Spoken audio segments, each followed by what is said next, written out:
当官有9品18级，1品丞相，9品地方巡检。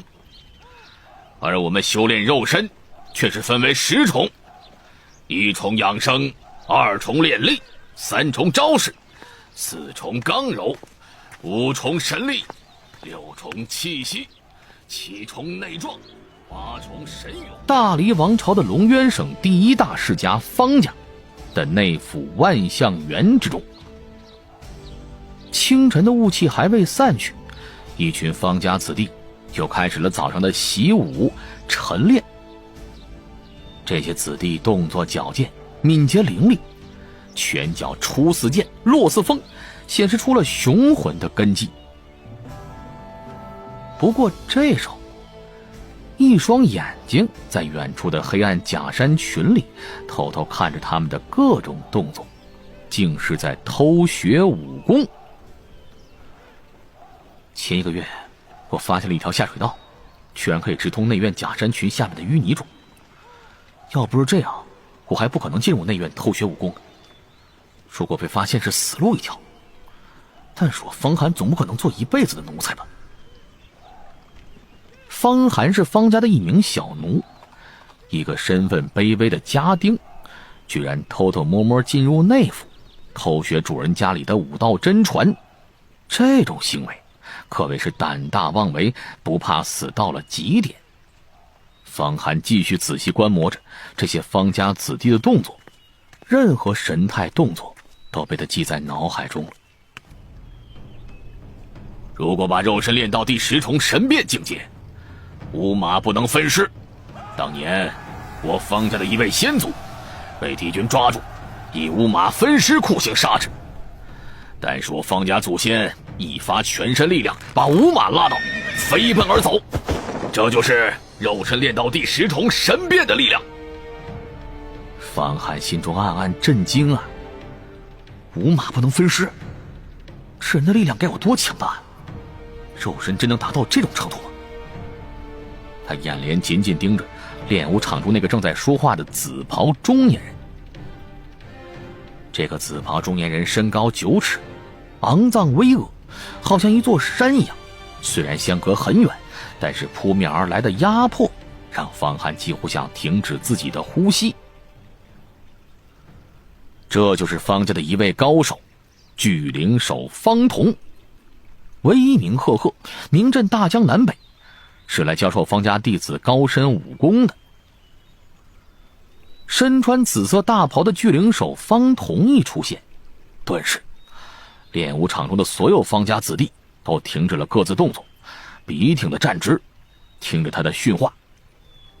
方寒也竖起了耳朵，仔细的听着。不过你们别以为肉身10重境界是极限，这才是开始。我们方家祖先曾经得到过羽化门仙人的传授，因此和别的家族不同，知道肉身境上面还有神通秘境。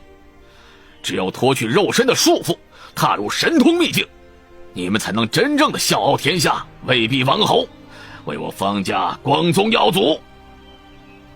肉身境，神通秘境。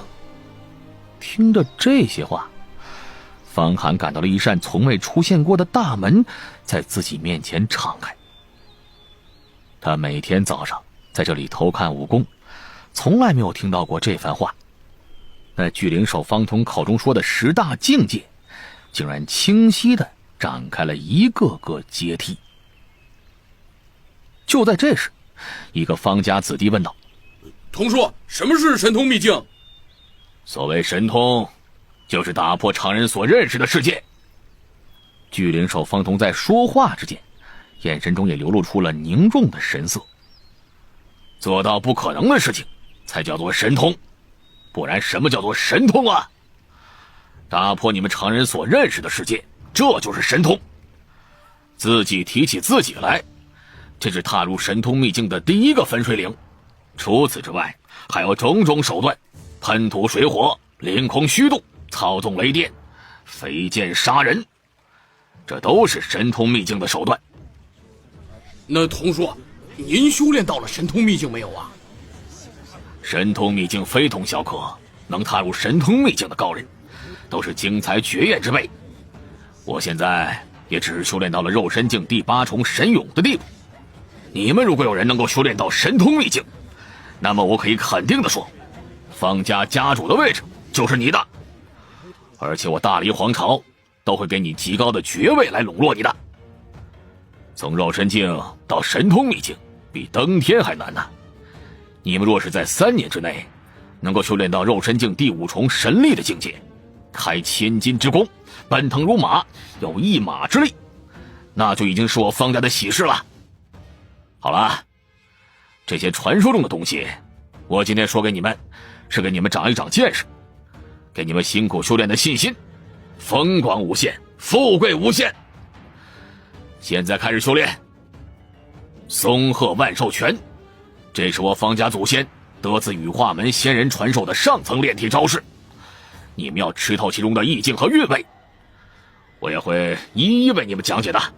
记住啊，一定要把肉身修炼到极致，才能够踏入神通秘境。因为我方家祖先曾说过，神通是大脑中产生的神秘力量，叫做法力。所谓神通广大，法力无边，只有肉身强大到极限，心脏能够给大脑输送巨量的血液养分，法力才会产生。肉体不强大，任何神通都无从谈起。松鹤万寿拳。方寒强忍住心里的激动，偷看着。不到半个时辰，方寒偷听着巨灵手方童的讲解，顿时把1个月偷学武功的经验都融会贯通了，明白了锻炼肉身的道理。肉身修炼分为10个步骤，10重境界。1重境界养生，2重境界练力，3重境界招式，4重境界刚柔，5重境界神力。如果修炼到了神力的境界，那基本上就是另一号人物了。至于后面的气息、内壮、神勇、通灵、神变5大境界，巨灵手方童却没有细讲。方寒也不急，他这1个月偷听揣摩，基本上知道了断体肉身修炼的基本道理，可以自己开始修炼了。掌握了修炼的步骤诀窍，我暗中努力苦练，总有一天会一鸣惊人，脱离奴仆身份的。方寒知道自己1个月冒险偷学，总算是抓住了一丝改变自己命运的机会。正听得如痴如醉，方寒心中突然一惊，记起了一件事儿。糟了，我忘记了，今天早晨12小姐要骑马出去打猎，正要我养那匹千里雪啊。想到这里，方寒再也没有心思偷听了，悄悄地从假山黑暗之中爬进了下水道，出了内府。万幸的是没被人发现，这也是那巨灵手方童并没有修炼到肉身境第9重通灵的境界，否则对于任何目光都有微妙的感应，方寒就根本无法逃过他的耳目了。方寒在方家做奴仆，要干的事情就是养马，为方家的2小姐豢养一匹名马千里雪。养马是个辛苦活，规矩很多，但今天早上因为偷看内府练武，巨灵手方童的出现解说肉身境、神通境的奥秘，使得方寒忘乎所以，把最重要的事情给耽搁了。他应该先把马喂了，然后拉到马场上溜达一圈，消化食物后，等着方家2小姐降临。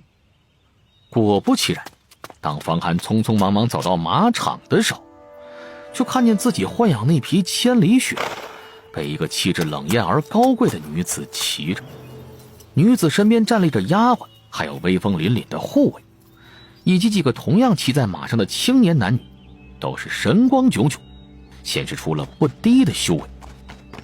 方寒，你闯下滔天大祸，还不快去跪下向2小姐请罪！看见方寒出现，一个老头匆匆忙忙跑了过来，对方寒咆哮着。这个老头是方家马场的大总管。大总管，我早上我闹肚子了。我不管你什么原因，耽误2小姐的事情就是滔天大祸，怎么做奴才你爹从小就教过你，你还不明白主人的事情比天还大吗？你就是养千里雪的方寒，二小姐叫你过去问话。就在这时，远远走来一个眉毛高耸、气质高昂的丫鬟，看见方寒喝了一声，五指一张，如鹰抓兔似的，直接抓住了方寒的肩膀。方寒顿时感觉全身如同被捆绑，竟被一个小丫鬟硬生生的给提了起来。这招叫做鹤爪印杀，这丫鬟力量比我大2-3倍了。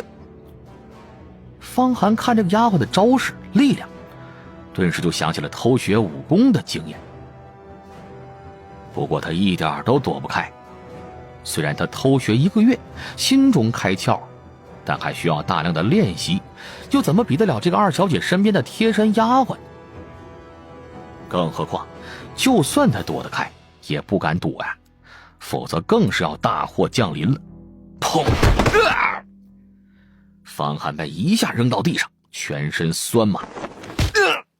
那丫鬟踢了方寒一脚，跪好，回话。你就是方寒。全身雪白神俊无比的千里雪之上，方家二小姐的声音传达下来，高高在上。小人就是方寒。方寒低下头去，忍痛回答。他知道这方家二小姐叫做方清微，非常厉害，自己身为下人，若是显露出一点让他不满意的地方，恐怕下场堪忧啊。我的千里雪被你豢养的不错，可见你是用心豢养了的。不过今天早上你失职了。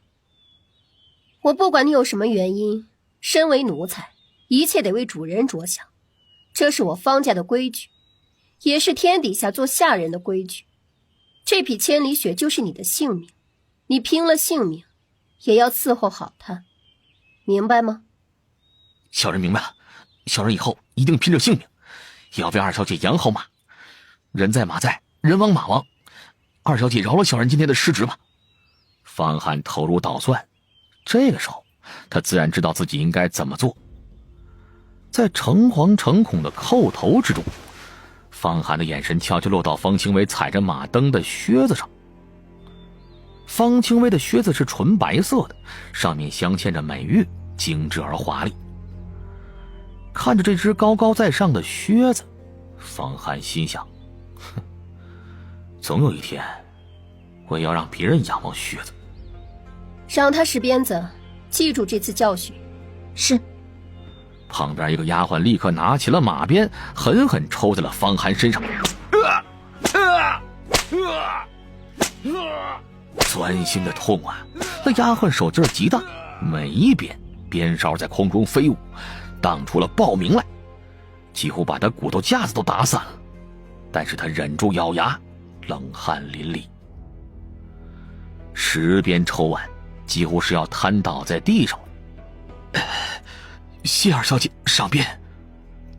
方寒在被抽完之后，提起最后一口气说道：“这是做家丁的规矩，要是不说这一句，那就是心中不服，挨的就不是鞭子了。”好。马上的二小姐方清微满意的点点头。我做事赏罚分明，你今天失职了，就要抽你鞭子。